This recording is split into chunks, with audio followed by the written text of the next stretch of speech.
नमस्कार और the deep dive में आपका स्वागत है। चलिए एक बहुत ही जानी पहचानी सी स्थिति सोचते हैं।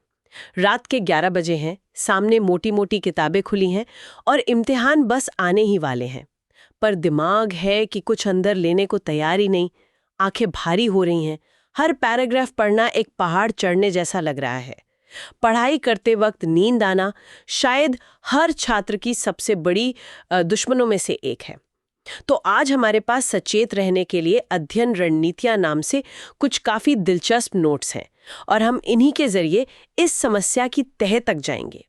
लेकिन ये सिर्फ कुछ टिप्स की लिस्ट नहीं होने वाली। हम इसे एक मिशन की तरह देखेंगे, अपने लिए एक अल्टीमेट स्टडी कॉकपिट तैयार करना, जो हमें सिर्फ जगाए नहीं रखे बल्कि हमारे फोकस को एक नई उड़ान दे।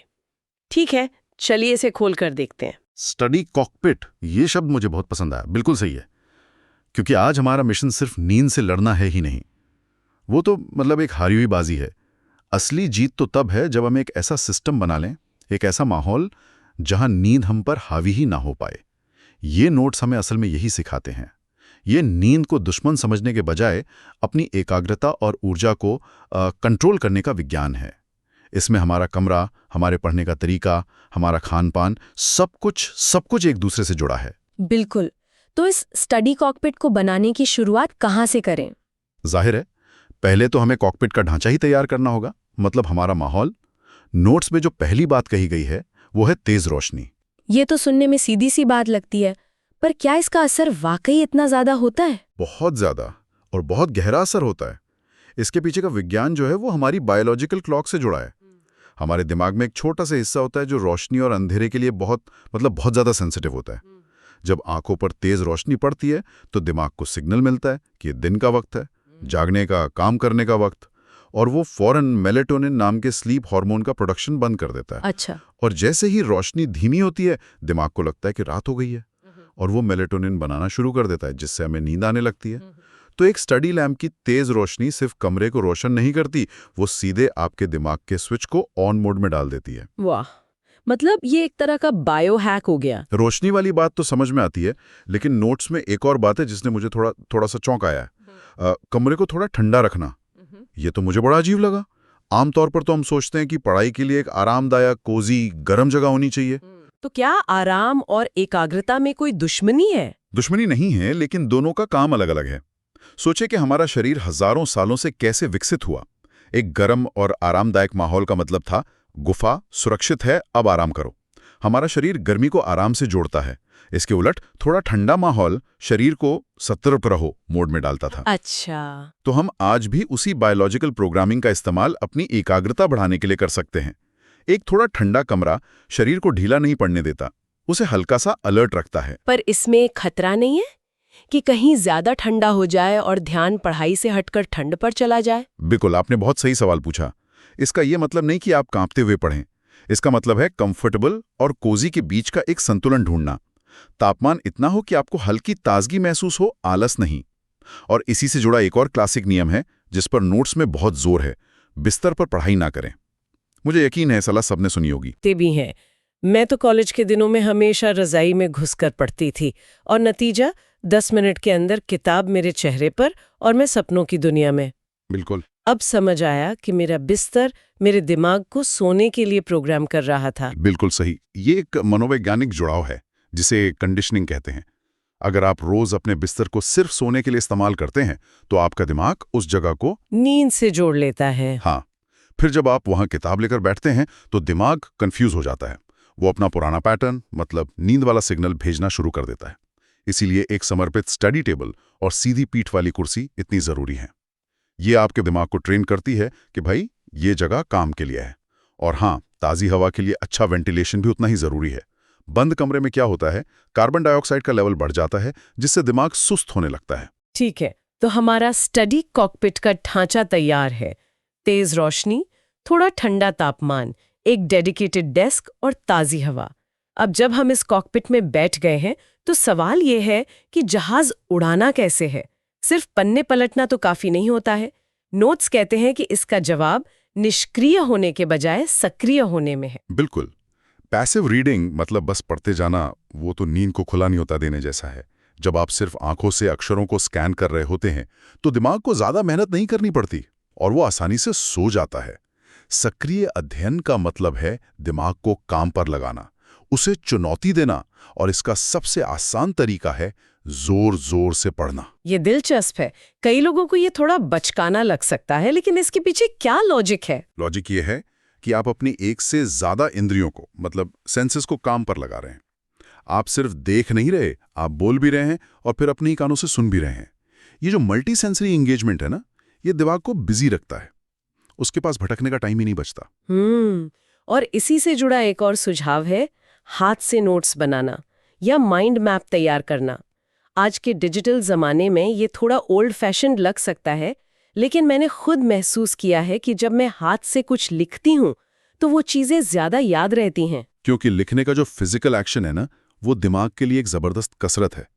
जब आप कीबोर्ड पर टाइप करते हैं तो हर अक्षर के लिए एक ही जैसा मूवमेंट होता है, लेकिन जब आप हाथ से लिखते हैं तो हर अक्षर का एक अलग शेप, एक अलग मूवमेंट होता है। ये प्रोसेस दिमाग के भाषा और मोटर स्किल्स वाले हिस्सों को एक साथ एक्टिवेट करता है।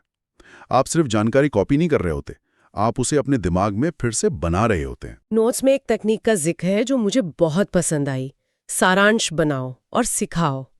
मतलब एक चैप्टर पढ़ने के बाद किताब बंद करके उसे किसी और को समझाने की कोशिश करो, भले ही वो कोई काल्पनिक इंसान ही क्यों न हो। ये सीखने का सबसे ताकतवर तरीका है। जब आप ये मानकर पढ़ते हैं कि आपको इसे किसी और को पढ़ाना है, तो आपका दिमाग जानकारी को अलग तरह से प्रोसेस करता है। आप सिर्फ तथ्य नहीं रटते, आप उनके बीच के कनेक्शन को समझने की कोशिश करते हैं। अगर आप किसी कॉन्सेप्ट को आसान भाषा में समझा सकते हैं तो इसका मतलब है कि वो आपकी समझ में गहराई तक उतर चुका है। लेकिन तब क्या होता है जब एक ही मुश्किल विषय पढ़ते पढ़ते दिमाग एकदम थक जाता है? तब तो ये सारी सक्रिय तकनीकें भी जवाब दे जाती हैं। उस स्थिति के लिए नोट्स में एक बहुत ही प्रैक्टिकल समाधान है। विषय बदल दो। अगर आप 2 घंटे से गणित कर रहे हैं और अब दिमाग जाम हो गया है, तो उसे और मत खींचिए। 15-20 मिनट के लिए कोई दूसरा थोड़ा हल्का विषय उठा लें, जैसे इतिहास या कोई भाषा। यह दिमाग के लिए एक ताज़ी हवा के झोंके की तरह काम करता है। यह दिमाग के अलग अलग हिस्सों को एक्टिवेट करता है, जिससे थके हुए हिस्से को आराम मिल जाता है। तो हमने कॉकपिट का ढांचा बना लिया, उसे उड़ाने की तकनीकें भी सीख ली, लेकिन कोई भी पायलट लगातार घंटों तक जहाज नहीं उड़ा सकता। उसे ब्रेक और ईंधन दोनों की जरूरत होती है। यहीं पर टाइम मैनेजमेंट और स्ट्रेटेजिक ब्रेक की बात आती है। नोट्स में पोमोडोरो तकनीक की जोरदार सिफारिश की गई है। हाँ, और ये तकनीक इसलिए इतनी असरदार है क्योंकि ये हमारे दिमाग के काम करने के तरीके से मेल खाती है। हमारा दिमाग स्प्रिंट में अच्छा काम करता है, मैराथन में नहीं। पोमोडोरो तकनीक इसी पर आधारित है। 25 मिनट का तेज फोकस और फिर 5 मिनट का छोटा ब्रेक। वो 25 मिनट का लक्ष्य इतना छोटा होता है कि टाल मटोल पर काबू पाना आसान हो जाता है, और 5 मिनट का ब्रेक एक इनाम की तरह काम करता है। 4 ऐसे साइकिल के बाद एक लंबा 15 से 30 मिनट का ब्रेक। लेकिन उस 5 मिनट के ब्रेक में आप करते क्या हैं, ये बहुत मायने रखता है। मुझे लगता है ज्यादातर लोग तो तुरंत अपना फोन उठाकर सोशल मीडिया देखने लगते हैं। नोट्स के हिसाब से ये शायद सबसे बड़ी गलती है। बिल्कुल, ये ब्रेक नहीं है, ये तो दिमाग को एक और काम में उलझाना है। सोशल मीडिया फीड ऐप के दिमाग को आराम नहीं देती, बल्कि उसे और भी ज्यादा जानकारी से भर देती है, जिससे वो और थक जाता है। नोट्स में सक्रिय ब्रेक की बात की गई है, मतलब स्क्रीन से दूर हटो और कुछ ऐसा करो जो आपके शरीर को हिलाए और दिमाग को शांत करे। जैसे कि नोट्स में कुछ उदाहरण है क्या? हाँ, और वो बहुत सिंपल है। आप अपनी जगह पर खड़े होकर कुछ स्ट्रेचिंग कर सकते हैं, कुछ जंपिंग जैक कर सकते हैं, कमरे में ही चंद कदम चल सकते हैं, या मेरा पसंदीदा, जाकर ठंडे पानी से अपना चेहरा धोना। ये एक इंस्टेंट रीसेट बटन की तरह है। ये शारीरिक हलचल खून के बहाव को बढ़ाती है और दिमाग तक ज्यादा ऑक्सीजन पहुंचाती है। चले, अब पायलट के ईंधन की बात करते हैं, यानी हमारा खान पान। नोट्स आहार और हाइड्रेशन पर काफी जोर देते हैं। पानी पीते रहना तो एक आम सलाह है, लेकिन इसमें एक मजेदार बात लिखी है कि ज्यादा पानी पीने का एक साइड बेनिफिट ये है कि आपको बार बार बाथरूम जाना पड़ेगा, जिससे आपका अनिवार्य ब्रेक और हलचल होती रहेगी। हाँ, ये एक मजाकिया लेकिन सच बात है। पर इसका मुख्य वैज्ञानिक कारण यह है कि हमारा दिमाग लगभग 75% पानी से बना है। हल्का सा भी डिहाइड्रेशन होने पर हमारी एकाग्रता पर सीधा असर पड़ता है। और जहां तक खाने की बात है, नोट्स हमें फूड कोमा से बचने की सलाह देते हैं। जब हम बहुत भारी कार्बोहाइड्रेट वाला खाना खाते हैं, जैसे बहुत सारा चावल या पास्ता, तो हमारा शरीर उसे पचाने में बहुत ऊर्जा लगा देता है। खून का बहाव पीठ की तरफ चला जाता है और दिमाग में कम, और हमें जबरदस्त नींद आने लगती है। तो फिर पढ़ाई के दौरान खाने के लिए अच्छे स्नैक्स क्या हैं? नोट्स की लिस्ट बहुत साफ है। हल्की, प्रोटीन और हेल्दी फैट से भरपूर चीजें जो आपको धीरे धीरे और लगातार ऊर्जा लें, जैसे मुट्ठी भर मेवे, बादाम या अखरोट, कोई फल जैसे सेब या बेरी, दही या पनीर। ये चीजें आपके ब्लड शुगर को स्थिर रखती हैं। और उस एक चीज के बारे में क्या जो हर छात्र का सहारा होती है, कैफीन, चाय या कॉफी? नोट्स कहते हैं कि कैफीन एक दो-धारी तलवार है। इसका इस्तेमाल एक स्ट्रेटेजिक हथियार की तरह करना चाहिए, बैसाखी की तरह नहीं। एक कप कॉफी आपको कुछ देर के लिए सतर्कता दे सकती है, लेकिन इस पर निर्भर होना खतरनाक है। और सबसे जरूरी नियम, सोने के समय से कम 6 से 8 घंटे पहले कैफीन से बचें, नहीं तो ये आपकी रात की गहरी नींद को खराब कर देगा और आप अगले दिन और भी थके हुए उठेंगे। ये एक दुष्चक्र बन जाता है। ये सारी बातें मुझे लगता है एक आखिरी और शायद सबसे ज़रूरी पॉइंट पर आकर मिलती हैं। हम अपने कॉकपिट को कितना भी अच्छा बना लें, कितनी भी बढ़िया तकनीकें अपना लें, लेकिन अगर पायलट ही थका हुआ है तो जहाज क्रैश होना तय है। आप नींद की ज़रूरत को हैक नहीं कर सकते। ये इन नोट्स का सबसे गहरा और महत्वपूर्ण निष्कर्ष है। बाकी सब कुछ शॉर्ट टर्म रणनीतियां हैं, लेकिन लॉन्ग टर्म सफलता का राज पर्याप्त नींद है। नोट्स साफ कहते हैं कि हर रात 7 से 8 घंटे की अच्छी नींद लेना याददाश्त को मजबूत करने के लिए सबसे जरूरी चीज है। पूरी रात जागकर पढ़ना वीरता नहीं, मूर्खता है, क्योंकि एक थका हुआ दिमाग नई जानकारी को स्टोर कर ही नहीं सकता। जो भी आप पढ़ेंगे वो सुबह तक दिमाग से निकल जाएगा। और इसी में नियमित व्यायाम की भूमिका भी आती है ना? हाँ, रोजाना सिर्फ 30 मिनट की कोई भी शारीरिक गतिविधि आपकी ओवरऑल एनर्जी लेवल को बढ़ाती है। व्यायाम रात में नींद की क्वालिटी में भी सुधार करता है, तो एक पॉजिटिव साइकिल बनता है। अच्छा व्यायाम बेहतर नींद लाता है और बेहतर नींद अगले दिन बेहतर एकाग्रता देती है। ये सभी रणनीतियां, मतलब माहौल, सक्रिय पढ़ाई, ब्रेक, आहार, नींद, व्यायाम, ये अलग अलग टुकड़े नहीं है। ये एक दूसरे से जुड़ी हुई एक पूरी मशीनरी है। सर, आपका क्या मतलब है? मतलब ये है कि पढ़ाई के दौरान जागते रहना सिर्फ विल पावर का खेल नहीं है, ये एक विज्ञान है, एक कला है। हमने एक पूरा सिस्टम देखा, अपने स्टडी कॉकपिट को डिजाइन करने से लेकर उसे उड़ाने की सक्रिय तकनीकों तक।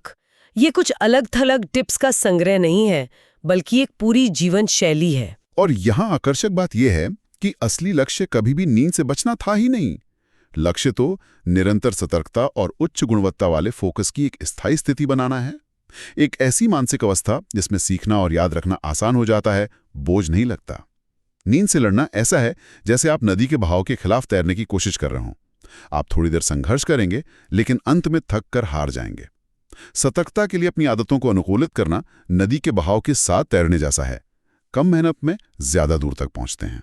इससे समझने का ये एक शानदार तरीका है। आपने पूरी तस्वीर ही बदल दी। और ये एक महत्वपूर्ण सवाल खड़ा करता है। ये सारे नोट्स इस बात पे फोकस करते हैं कि पढ़ाई के दौरान नींद से कैसे बचें, लेकिन उस नींद की क्वालिटी का क्या जो आप लेते हैं? शायद सोचने के लिए अगला कदम ये हो सकता है कि हम अपनी नींद के उन 7-8 घंटों को कैसे ऑप्टिमाइज करें। जैसे स्लीप हाइजीन के नियमों को समझना, REM और डीप स्लीप साइकिल के महत्व को जानना, और सोने से पहले स्क्रीन से निकलने वाली नीली रोशनी के प्रभाव को कम करना। क्योंकि दिन में आप कितने तेज और सतर्क हैं, ये बहुत हद तक इस बात पर निर्भर करता है कि रात में आपका दिमाग कितनी अच्छी तरह से रिचार्ज हुआ है।